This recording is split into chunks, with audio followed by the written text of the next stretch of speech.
บุพจริยาตอนที่สองคือเรื่องราวของพระผู้มีพระภาคเจ้า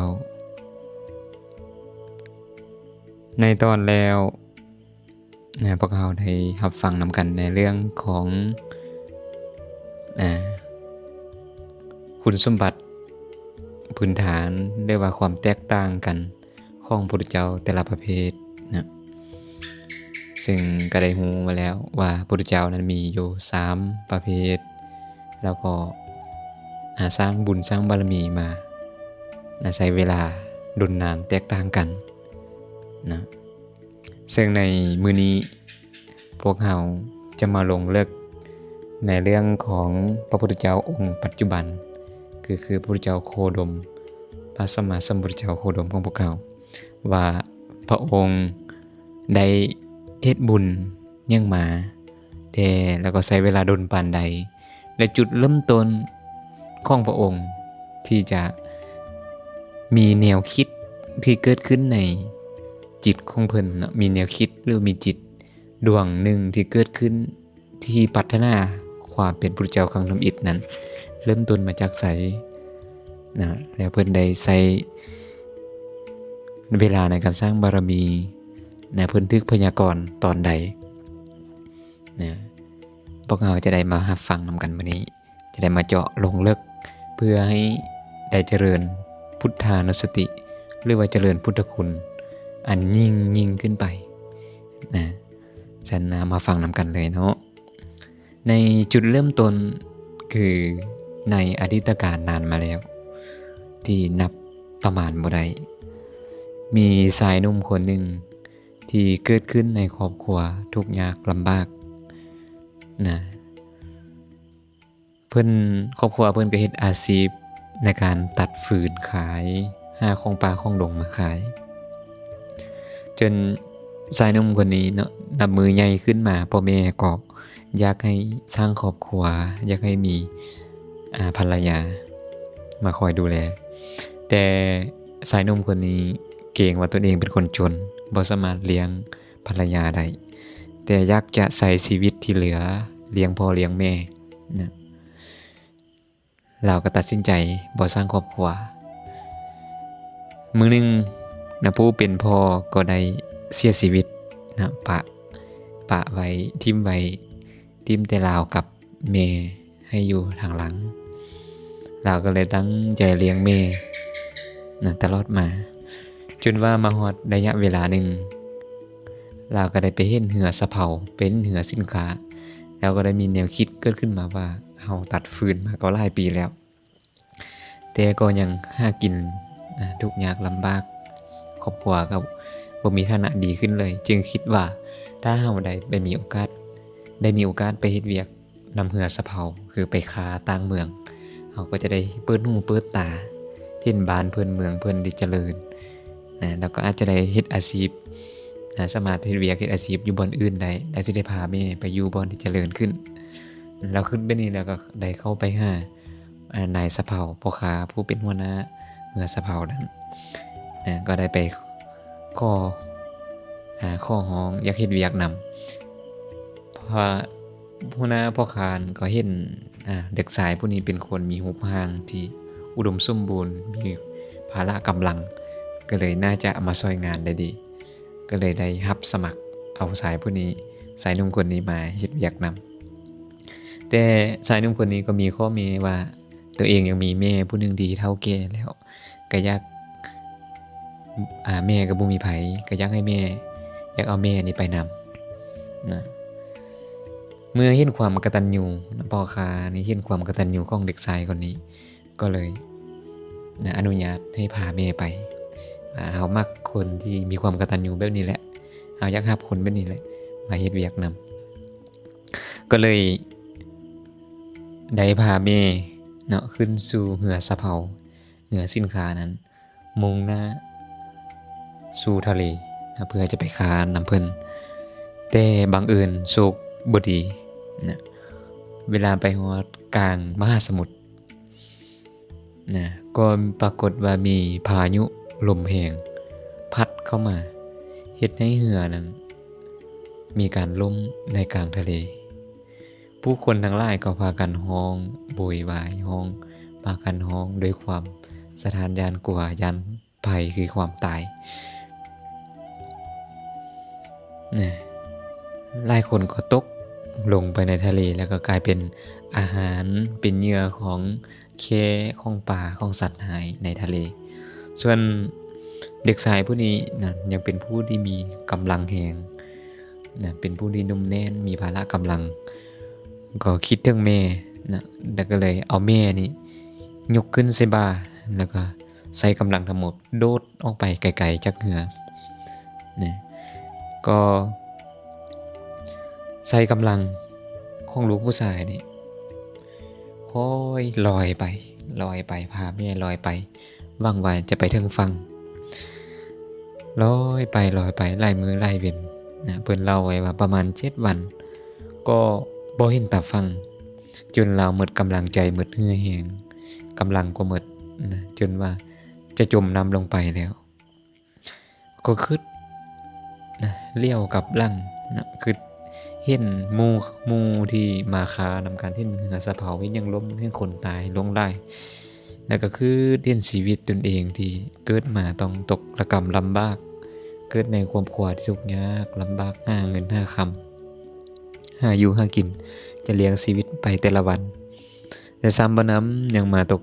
โศกหายมาตกอยู่ในกลางทะเลเนาะต้องมาทุกข์ยากลำบากอยู่ในกลางทะเลนี้เป็นเวลาหลายวันนะชีวิตนี้สร้างมาลำบากเทเนาะเพิ่นก็คือขึ้นมาชีวิตของเฮานี่ชีวิตของคนในโลกนี้มันคือมาทุกข์แท้นะคือดีตนคนอื่นที่ต้องจมให้ตายไปในกลางทะเลแล้วก็คือนะดีตนแม่แด้นะที่ต้องมาทุกข์อยู่ในกลางทะเลแล้วก็ดีตนเองแด้ที่จะต้องมาต้องเอาชีวิตมาทิ่มในกลางทะเลแบบนี้คือขึ้นมาก็เกิดความสงสารโอ้ยมันคงจะดีเนาะถ้าเราสามารถช่วยคนอื่นให้พ้นไปจากความทุกข์ชีวิตนี้มันเต็มด้วยความทุกข์มันคงจะดีเนาะถ้าเราสามารถช่วยสรรพสัตว์ทั้งหลายคนสัตว์สรรพสัตว์ทั้งหลายออกจากทะเลแห่งความทุกข์โศกของให้ลำพันธ์นี้ไปได้อันนี้คือความคิดเริ่มที่อยากจะช่วยคนอื่นให้พ้นไปจากความทุกข์จนว่ามีรู้สึกมีกำลังขึ้นมาว่าเราต้องเข้มแข็งเราต้องพาแม่นี่ไปถึงฝั่งให้ได้มีกำลังใจขึ้นมาความปลื้มปิติที่มีหัวใจที่อยากช่วยคนอื่นโดยกำลังบุญตัวนี้นี่เกิดขึ้นในใจของเพิ่นเฮ็ดให้ความปลื้มปิติเกิดขึ้นในใจและเฮ็ดให้เพิ่นมีกำลังขึ้นมาอีกครั้งก็พาแม่ลอยไปต่อจนไปฮอดฝั่งนะเมื่อไปฮอดฝั่งก็ได้เลี้ยงแม่นะจนฮอดมือที่สิ้นชีวิตแล้วก็ได้ไปเกิดในสุคติโลกสวรรค์อันนี้คือเรื่องเล่าที่เพิ่นกล่าวไว้คร่าวๆในอีกเรื่องนึงเนาะที่พระพุทธเจ้าเพิ่นได้เล่าเองว่าในจุดเริ่มต้นที่เป็นครั้งทำอิฐที่เพิ่นพัฒนาเป็นพระพุทธเจ้านั้นก็คือตอนที่เพิ่นเกิดเป็นคนทุกข์ยากแล้วได้เห็นพระองค์หนึ่งนะได้เห็นพระองค์หนึ่งน่าจะเป็นพระอรหันต์แล้วก็ศรัทธาอย่างแรงกล้าก็เลยได้สละผ้าเก่าๆพื้นหนึ่งของตนเองนี่ได้น้อมเข้าไปคุเข้าถวายผ้านั้นให้แก่พระภิกขุองค์นั้นแล้วก็ตั้งจิตพัฒนาสาธุเด้อเนาะโดยบุญโดยกุศลอันนี้ขอให้ผู้ข้าได้เกิดมาเป็นเรียกว่าได้เป็นพระพุทธเจ้าองค์หนึ่งในทอดในอนาคตการนะด้วยบุญตัวนี้อันนี้คือความปรารถนาครั้งนำอิฐเพิ่นว่าปรารถนาเป็นพระพุทธเจ้าเนาะหลังจากนั้นเพิ่นก็ได้รักษาจิตใจที่อยากช่วยเหลือคนอื่นจิตใจที่ปรารถนาพุทธภูมิคืออยากเป็นพุทธเจ้านี้ไว้ใช้เวลาในการคิดอยากเป็นพุทธเจ้านี่คิดเฮ็ดบุญหยังก็เกิดมาชาติใดเฮ็ดบุญอันใดก็ปรารถนาอยากเป็นพุทธเจ้าอยากเป็นพุทธเจ้าองค์หนึ่งในอนาคตคิดแบบนี้ใช้เวลาอยู่7อสงไขยนะเวลาผ่านไป7อสงไขยนะแล้วเพิ่นจึงมีความกล้าหาญที่จะเว้าออกมานั้นบัดนี้เว้าเป่งออกมาทางวาจาเมื่อกี้มีแต่คิดซื่อๆเนาะ7อสงไขยมีแต่คิดบัดนี้นี่เป่งวาจาออกมาว่าสาธุเด้อเนาะบุญกุศลที่บุคคลได้ทำนี่ขอให้ได้เป็นพระพุทธเจ้าองค์หนึ่งเฮ็ดแบบนี้มาเลยๆใช้เวลาในการเป่งวาจาเฮ็ดบุญแล้วเป่งเวลาวาจาอธิษฐานแบบนี้ อยู่เก่าอสงไขยบุญแก่ขึ้นฮอดเก่าอสงไขยเนาะเก่าอสงไขยบวกให้7อสงไขยเป็นอยู่16อสงไขยเพิ่นใช้เวลาอยู่16อสงไขยสร้างบารมีให้แก่กานะจนในช่วง16อสงไขยนี่แหละเนาะซึ่งห่างจากนี้ไปประมาณ4อสงไขยยิ่งด้วยแสนมหากัปเนาะในตอนนั้นเนาะในกัปนั้นในหน่วยโลกหน่วยนั้นมีพระพุทธเจ้าเกิดขึ้นอยู่4องค์นะเกิดขึ้นในโลกหน่วยนั้น4องค์ก็คือในสมัยของพวกเขาในโลกหน่วยนี้คือว่ากัปนี้มีพระพุทธเจ้าเกิดขึ้น5องค์ในพวกเขากำลังอยู่ที่องค์ที่4นั่นแหละองค์ต่อไปคือองค์ที่5คือพระศรีอริยเมตไตรหลังจากนั้นกัปนี้ก็จะแตกสลายโดยตัวของมันเองนะอันนี้ก็คือในสมัยนั้นย้อนออกไปย้อนล่างไป4อสงไขยนั้นในกัปนั้นมีพระพุทธเจ้า4องค์ก็คือมีพระพุทธเจ้าตัณหังกรเมธังกรสารนังกรแล้วก็ทีปังกรซึ่งในกัปนั้นก็คือพระพุทธเจ้าทีปังกรเป็นองค์สุดท้ายของกัปนั้นก่อนหน่วยโลกหน่วยนั้นหรือกัปนั้นจะแตกสลายไปเนาะในเวลานั้นเนาะพระโพธิสัตว์ของพวกเขาก็คือพระพุทธเจ้าองค์ปัจจุบันตอนนั้นเพิ่นยังสร้างบารมีอยู่ได้16อสงไขยมาฮอดกัปนั้นเนาะฮอด16อสงไขย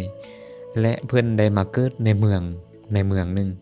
เมืองนั้นชื่อเมืองอมราวดีนะอมราวดีเมืองเป็นเมืองอมราวดีเมืองนี้เป็นเมืองที่อุดมสมบูรณ์โดยเข้านำ3ปามีเสียงครบเสียงงานเสียงกองเสียงเซฟม่วนอยู่ตลอดนะบ่ขาดสาย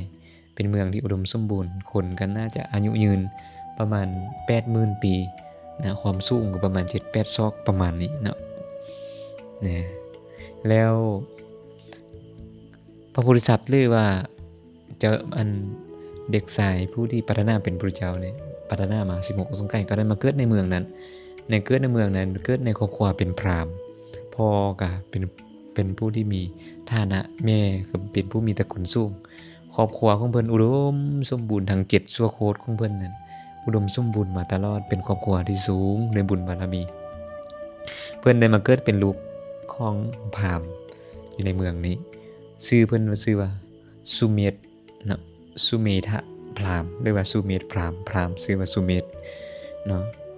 พอใหญ่ขึ้นมาอายุใหญ่ขึ้นมาได้จักหน่อยพ่อแม่ก็ได้ล้มหายตายจากไปก็เหลือแต่เพิ่นเนาะได้อยู่ครองเฮือนของทรัพย์สมบัติต่อไปทรัพย์สมบัติที่มีมา7ชั่วโคตรนั้นก็ตกมาเป็นของเพิ่นผู้เดียวในมื้อนึงเพิ่นก็มานั่งคือพิจารณาว่าเนาะเฮามาเบิ่งปู่ทวดย่าทวดของเฮา7ชั่วโคตรจนมาฮอดเฮานี่ก็พากันหาเงินหาคำหาทรัพย์สมบัติมาไว้บักหลายๆแต่เวลาตายไปเวลาจากโลกนี้ไปบ่มีผู้ใดเอาไปได้พอคีบนะบ่มีผู้ใดเอาไปได้สมบัตินี่เฮาสิเฮ็ดจังได๋จึงสิเอาสมบัตินี้ไปนำได้ก็มีแต่ทางเดียวคือเฮ็ดบุญเนาะแล้วเพิ่นก็คิดไปว่าปู่ทวดย่าทวดพ่อแม่ปู่ย่าตายายของพวกเฮาก็พากันล้มหายตายเบิดทุกคนมีความแก่ความเจ็บความตายเป็นธรรมดาเฮาเองก็มีความแก่ความเจ็บความตายเป็นธรรมดาเป็นหยังคือบ่พากันแสวงหาบ่อนที่บ่ตายคือนิพพานคือบ่พากันแสวงหาความบ่ตายคือนิพพานคือมายึดมั่นถือมั่นอย่างสิ่งที่มันจะต้องแก่เจ็บตายนี้เพิ่นก็เลยคิดว่าเฮาจะออกหาแสวงหานิพพานมันต้องมีแหละความทุกข์มันต้องมีบ่อนที่มีความสุขที่บ่มีความทุกข์คือนิพพานมันต้องมีบ่อนร้อนมีบ่อนร้อนก็ต้องมีบ่อนเย็นมีบ่อนเย็นก็ต้องมีบ่อนร้อนมีแก่เจ็บตายมันก็ต้องมีบ่แก่บ่เจ็บบ่ตายนะเอาแล้วนะเฮาจะสละทรัพย์สมบัติทั้งหมดนี้แล้วเฮาจะบ่ยึดมั่นถือมั่นในกายอันจะต้องเน่าเปื่อยนี่เฮาจะออกบวชนะแล้วเฮาจะสละทรัพย์สมบัตินี้ทั้งหมดเพิ่นก็เลยให้คนตีกลองฮ้องเป่าสินะมาตีกลองฮ้องเป่าแล้วก็ได้ให้ทานเป็นมหาทานอันยิ่งใหญ่7วัน7คืนเมื่อทานแล้วก็ได้หนีเข้าป่าไปบวชเป็นพระฤาษีอยู่ในป่าหิมพานต์ในภูเขาธรรมิกะนะได้นุ่งผ้าย้อมฟาดได้นุ่งผ้าเปลือกไหม แล้วก็แปลงทางโดนจงกรมประพฤติปฏิบัติธรรมใช้เวลาอยู่ประมาณ7 วันเพิ่นก็สามารถบรรลุธรรมเป็นผู้ที่บรรลุธรรมในที่นี้ก็คือบ่แม่นบรรลุธรรมเป็นพระอริยเจ้านะก็คือบรรลุฌานได้ฌาน8นะได้ฌาน8รูปฌาน4อรูปฌาน4แล้วก็ได้อภิญญา5เนาะหูทิพตาทิพอ่านใจคนได้ระลึกชาติได้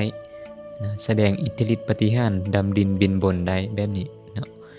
ในมือนึงเนาะในขณะนั้นเพิ่นกำลังไปทางอากาศเนาะกำลังเดินทางไปทางอากาศก็ไปเห็นชาวมหาชนนั้นกำลังแปลงถนนหนทางแปลงหนทางโดยความยิ้มแย้มแจ่มใสหน้าตาเบิกบานมีความสุขมีความปลื้มปิติเพิ่นก็แปลกใจว่าชาวบ้านนี่คือว่ามีความสุขแท้นะก็เลยตัดสินใจลงไปถามชาวบ้านว่าพวกท่านเป็นหยังคือพากันมามีความสุขแท้นะชาวบ้านก็บอกว่าโอ้พวกเขามีความสุขเพราะพากันกำลังแปลงหนทางเพื่อจะต้อนรับพระผู้มีพระภาคเจ้านะพระผู้มีพระภาคเจ้าที่ปังก่อนนะที่จะเสด็จมายามบ้านของพวกเขามาเยี่ยมยามเขตนี้เมื่อได้ยินคำว่าพุทโธเท่านั้นแหละนะ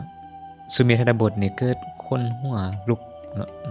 คนหน้าคนขิงลุกเกิดความปลื้มปิติดีอกดีใจโอ้ยสาธุผู้ค้างองคำนี้มานานเนาะคำนี้นี่จะเกิดขึ้นในโลกนี้ยากเหลือเกินคำว่าพุทโธโลเกอุปันโนพระพุทธเจ้าที่เกิดขึ้นในโลกนี่มันเกิดขึ้นยากเหลือเกินเนาะเป็นสิ่งที่บุคคลที่เกิดขึ้นยากเหลือเกินเพิ่นดีใจกระทำสาบานเนาะยังก็พวกเจ้าเว้ายังก็สาบานก็ยืนยันนะพระพุทธเจ้าเกิดขึ้นแล้วในโลกพระพุทธเจ้าที่บังก่อนเกิดขึ้นแล้วในโลกนะได้ยินคำนี้บัดใดจิตใจเกิดความเฟื่องฟูดีอกดีใจเพราะว่าเป็นบุคคลที่ตัวเองปรารถนามา16สงไข่เป็นบุคคลที่อยู่ในใจตลอดมานะอันนี้เพิ่นระลึกแบบนี้แล้วเพิ่นก็เลยโอ้ยค่อยๆแบ่งบุญนำพวกเจ้าได้บ่ให้ค่อยได้แปลงทางซอยได้บ่สาบานก็ได้มอบทางส่วนหนึ่งซึ่งเป็นระยะทางยาวพอสมควรสาบานคิดว่าพระฤาษีตนนี้มีอิทธิฤทธิ์หลายคงจะใช้อิทธิฤทธิ์เพียงพริบตาเดียวก็สามารถสร้างหนทางนั้นแล้วนะแต่บังเอิญว่านี่ตัวนี้สำคัญเนาะญาติโยมทั้งหลายสำคัญโยมว่า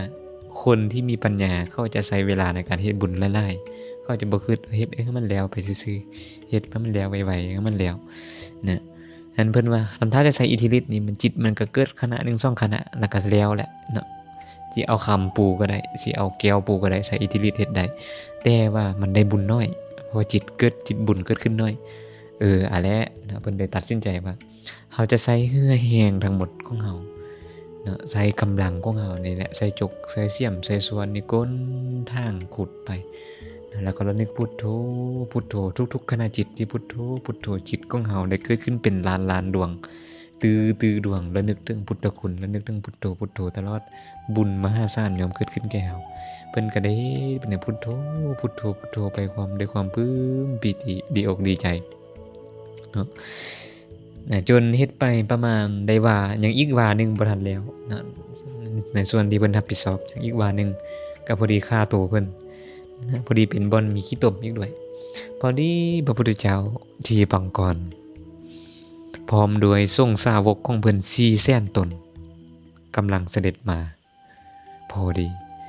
ในเวลานั้นชาวบ้านได้ยินว่าเทวดาก็ปรากฏให้มนุษย์เห็นมนุษย์ก็เห็นเทวดา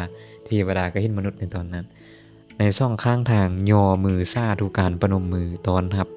พระผู้มีพระภาคเจ้าที่ปังก่อนที่กำลังเสด็จมาอย่างสง่างามนะแล้ว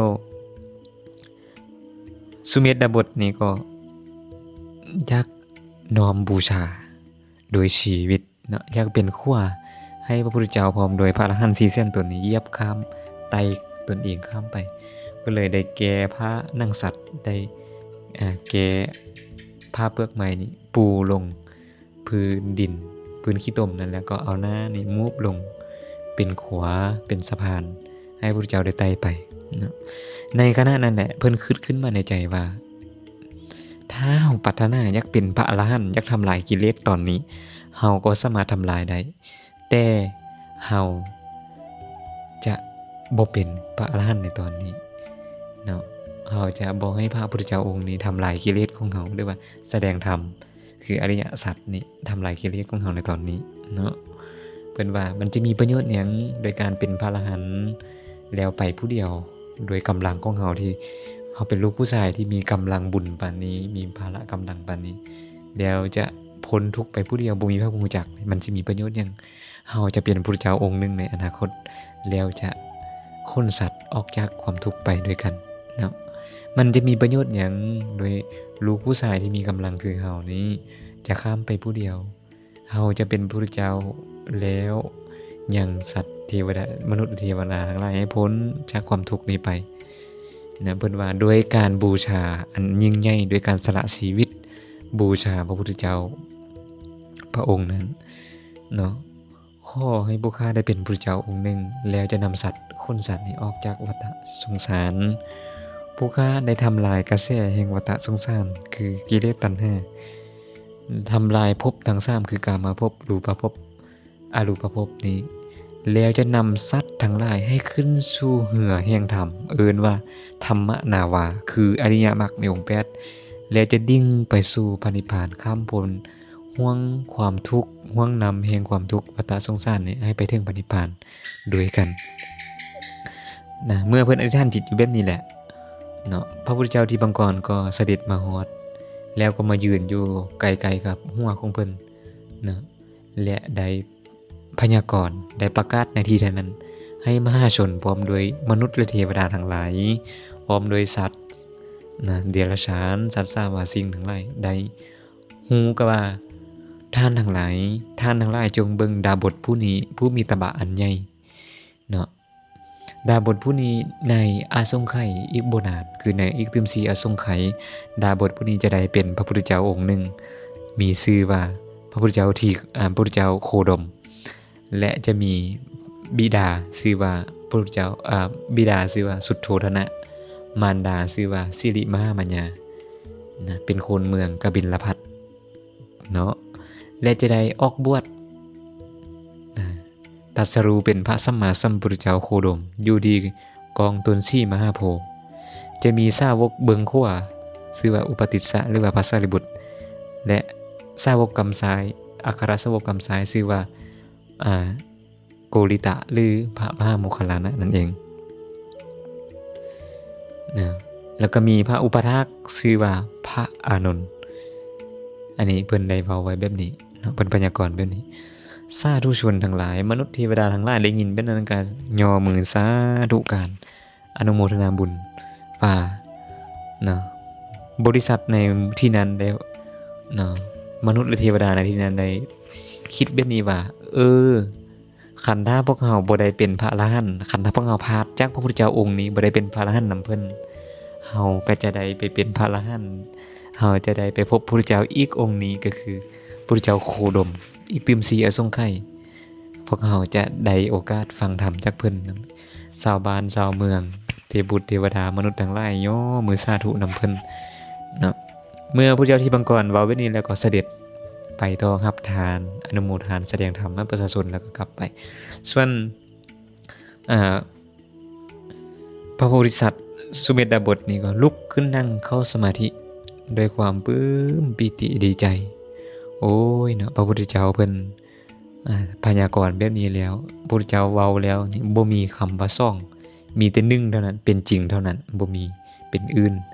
บัดนี้เฮาสิได้เป็นพระพุทธเจ้าแท้ๆเฮางองมา16อสงไขยบัดนี้เฮาจะได้เป็นแท้ๆดีอกดีใจว่าเฮาจะได้เป็นพระพุทธเจ้าแท้ๆแล้วบัดนี้นะเกิดความปลื้มปิติดีใจแล้วก็เพิ่นก็ได้คิดถึงว่าพระพุทธเจ้าทั้งหลายในอดีตการผ่านมาท่านเหล่านั้นมีการดำเนินปฏิปทาสร้างบุญสร้างบารมีอย่างใดที่จะเฮ็ดให้พวกเพิ่นได้เป็นพระพุทธเจ้าเพิ่นก็ระลึกถึงบารมีแต่ละอันเลยนะคือระลึกถึงทานบารมีพระพุทธเจ้าแต่ละองค์นี่จะสร้างบารมีทั้ง10ทัศน์นี่เอิ้นว่าพุทธกรณธรรมธรรมที่ ฮ็ดให้เป็นพระเจ้าได้แก่ทานบารมีนะคือทานทรัพย์ทานอวัยวะทานชีวิตนะแต่ละขั้นเนาะดัง3ขั้นนะทานแบบความหม้อเลยเพิ่นว่าเนี่ยต้องเฮ็ดแบบนั้นให้ได้อันนี้เอิ้นว่าทานบารมี2ต้องมีศีลบารมีต้องรักษาศีลโดยชีวิตเหมือนจำมารีรักษาห้างธรรมชาติของจำมารีนี่ถ้าจำมารีนี่เป็นสัตว์ประเภทหนึ่งที่ถ้าห้างมันไปเกาะอยู่หม้องใดสมมุติไปเกาะหัวเกาะหาวมันจะบ่ดึงเด็ดขาดยันคนห้างมันสิขาดมันจะเฝ้าอยู่หั่นจนห้างมันออกมันพยายามเอาออกมันจะบ่เฮ็ดให้ขาดเนาะถ้าห้างมันบ่ออกจากบ่นั้นมันก็อยู่หั่นจนตายแต่บ่เฮ็ดให้คนห้างนั้นขาดเช่นเดียวกันเนาะจำมารียอมสละชีวิตเพื่อรักษาคนห้างผู้ที่จะเป็นพระเจ้าก็ต้องยอมสละชีวิตยอมสละชีพเพื่อรักษาศีลสั้นนั้นเนาะอันนี้บารมีข้อที่2ส่วนข้อที่3ก็คือเนคขมะบารมีผู้จะเป็นพระเจ้าในต้องมีการเสียสละออกบวชสละราชบัลลังก์สละทรัพย์สมบัติสละลูกสละเมียออกบวชได้เนาะนะสละแบบใดสละให้เห็นว่าการครองเรือนให้เห็นว่าภพทั้ง3คือกามภพรูปภพอรูปภพนี่เหมือนคุกที่ตนเองต้องออกบวชเพื่อจะหาวิธีออกจากคุกนี่อันนี้ก็คือนะบารมีข้อที่3เอิ้นว่าเนคขมะบารมีส่วนบารมีข้อที่4ก็คือปัญญาบารมีผู้จะเป็นพระเจ้าต้องสะสมปัญญาบารมีให้เต็มเปี่ยมต้องเป็นคนที่บ่โอ้อวดมีมารยาหรือว่ามีมานะถือโตต้องเป็นคนอ้อมน้อมถ่อมตนที่เข้าไปหาผู้ใดก็ได้ที่มีความรู้จะเป็นอายุน้อยกว่าหรืออายุแก่กว่าก็ตามนะทำตนเหมือนพระภิกษุสงฆ์ไปบิณฑบาตเพิ่นว่าพระภิกษุสงฆ์ออกบิณฑบาตนี่ยอมบ่ได้เลือกว่าต้องเลือกรับเฮือนหลังนี้เท่านั้นรับเฮือนหลังนี้เฮือนหลังนี้บ่ไปเฮือนหลังนี้บ่ไปเพิ่นจะไปทุกเฮือนหลังใดที่ให้ทานได้เพิ่นก็ไปได้หมดเนาะจึงนั้นเป็นก็ตามเส้นเดียวกันจะบ่มีมานะที่ถูกแบบนี้โดยการแสวงหาปัญญาสะสมปัญญาบารมีเนาะแล้วข้อที่5ก็ต้องมีวิริยะบารมีมีความเพียรพยายามบ่ท้อถอยในการสร้างคุณงามความดีบ่ท้อถอยเด็ดขาดนะเพียรพยายามตายดับหน้าบ่ถอยหลังแล้วก็ข้อที่6ก็คือขันติบารมีต้องมีความอดทนอดกลั้นนะเมื่อที่คนอื่นยองหรือคนอื่นด่าก็ทำตนเหมือนแผ่นดินจะบ่มีการสะทกสะท้านโดยคำยองคำชมหรือคำตำหนินินทาคำสรรเสริญอันนี้เหมือนแผ่นดินที่บ่สะท้านหวั่นไหวกับสิ่งที่สะอาดหรือบ่สะอาดนะสิ่งที่ดีหรือบ่ดีที่เขาทิ่มใส่นะอันนี้บารมีข้อที่6ข้อที่7คือสัจจะบารมีต้องเป็นผู้มีสัจจะบารมีมั่นคงในคำเว้าแล้วก็ทำจริงมันเป็นผู้ที่มีสัจจะบารมีในตนเองอันนี้บ่หวั่นไหวในสัจจะบารมีส่วนข้อที่8เอิ้นว่าอธิฏฐานบารมีคือมีความมีเป้าหมายที่ชัดเจนมีความมั่นคงในเป้าหมายบ่ทิ่มการสร้างนำกระทำบุญสร้างคุณงามความดีคือเฮ็ดบารมีนี่บ่เปลี่ยนแปลงและมีเป้าหมายคือความเป็นพระเจ้านี่แน่วแน่บ่เปลี่ยนแปลงนะส่วนข้อที่9คือมีเมตตาจิตใจของพระโพธิสัตว์นี่ต้องมีเมตตาปราณีบ่คิดเบียดเบียนผู้ใดบ่ว่าผู้นั้นจะเป็นศัตรูหรือผู้นั้นจะสั่งหรือบ่สั่งก็ตามจะเป็นคนฮักเลยคนที่เขาสั่งก็ตามเพิ่นจะบ่รังเกียจเกียดสั่งเด็ดขาดเพิ่นจะมีเมตตาเสมอเหมือนกันหมดเหมือนแม่ฮักลูกนะแล้วก็ข้อที่9เพิ่นจะมีจิตใจที่มั่นคงเป็นกลางบ่เอียงซ้ายเอียงขวานะบ่ลำเอียงเพราะฮักบ่ลำเอียงเพราะสั่งนะบ่ลำเอียงเพราะยานบ่ลำเอียงเพราะยินดีหรือว่าพอใจนะบ่ลำเอียงเพราะหลงบ่มีอคติแบบนี้จิตใจมั่นคงเป็นกลางนะถึงเขาจะย้องจะด่าเพิ่นก็เฮ็ดจิตใจนะเหมือนแผ่นดินที่รองรับได้ทั้งดีทั้งชั่วอันนี้เพิ่นระลึกถึงบารมีทั้ง10อย่างนี่แล้วก็เกิดความปลื้มปีติใจว่าเฮาจะอบรมบารมีทั้ง10อย่างนี้ให้เต็มให้บริบูรณ์และเฮาจะเป็นพระพุทธเจ้าให้ได้นะหลังจากนั้นเพิ่นก็เข้าป่าไปบำเพ็ญบารมีนี้จนสิ้นชีวิตแล้วก็ได้ไปเกิดในสุคติโลกสวรรค์มาวันนี้นะในตอนนี้ตอนที่2ก็ได้ว่าจบลงในเรื่องของ การนับแต่มือที่เพิ่นเริ่มตั้งจิตอธิษฐานอยากเป็นพระเจ้าแล้วก็ฮอดมือ16อสงไขยได้ถึกพยากรณ์เนาะนับแต่มือที่เพิ่นสร้างมีแนวคิดอยากเป็นพระเจ้ามาจนฮอด16อสงไขยนี่เอิ้นว่าอนิยตโพธิสัตว์นะเพิ่นเป็นพระโพธิสัตว์ที่บ่เที่ยงแท้แน่นอนแต่นับแต่อสงไขยที่16ขึ้นไปนะอีก14อสงไขยหลังจากถึกพยากรณ์นี้แล้วเพิ่นเอิ้นว่านิยตโพธิสัตว์คือบัดนี้เพิ่นจะเที่ยงแท้แน่นอนที่จะตรัสรู้แท้นะดังนั้นนับแต่นี้ต่อไปเพิ่นจะต้องสร้างบารมีทั้ง10อย่างนี้ให้เต็มไปอีกหลายภพหลายล้านชาติหลายภพหลายชาติที่จะต้องเวียนว่ายไปจะเกิดที่อสงไขยยิ่งโดยแสนมหากัปซึ่งเรื่องราวชีวิตของเพิ่นนั้นก็จะเป็นสิ่งที่น่าติดตามน่าเรียนรู้น่าทำความเข้าใจเพื่อจะเอาเป็นแบบอย่างเพื่อจะเจริญพุทธคุณยิ่งขึ้นไปซึ่งพวกเราจะได้ฟังเนาะทางพระอาจารย์จะได้นำเอาสาดกก็คือการเวียนว่ายตายเกิดของเพิ่นประมาณ500ปลายกว่าสาดก500ปลายกว่าศาสตร์ที่เพิ่นเกิดมาเป็นราชสีห์เป็นลิงเป็นช้างเป็นนาคเป็นอีหยังหลายๆอย่างเนาะและที่สำคัญคือนับแต่หั้นมานับแต่พระเจ้าทีบังกรนั้นน่ะเพิ่นได้เจอพระเจ้าทีบังกรเป็นองค์ที่1แต่หั้นมาจนมาฮอดเพิ่นได้มาเป็นพระเจ้าของพวกเราเพิ่นได้เจอพระเจ้ามา24องค์นะ24องค์และเพิ่นจะเป็นองค์ที่25ซึ่งพวกเราจะได้ติดตามนำกันฟังแต่ละเรื่องไปนะทางพระอาจารย์จะได้นำมากล่าวให้ฟังแต่ละมือหลังจากที่ไหว้พระแล้วนะแล้วก็จะมาอัดให้ญาติโยมได้รับฟังนำกันนะจนฮอดพระเวสสันดรแล้วก็เพิ่นจากพระเวสสันดรเพิ่นได้ไปเกิดในสวรรค์สันดุสิตแล้วก็ได้มาตรัสรู้ธรรมเป็นพระพุทธเจ้าของพวกเราที่ประเทศอินเดียจนฮอดตอนนั้นซึ่งก็จะใช้เวลาหลายสมควรพวกเราจะได้ติดตามรับฟังนำกันเป็นตอนไปตอนนี้เป็นตอนที่2และมื้ออื่นจะเป็นตอนที่3เพราะฉะนั้นขอให้ญาติโยมได้ติดตามรับฟังนำกันไปจนสุดเนาะถ้าเรายังมีชีวิต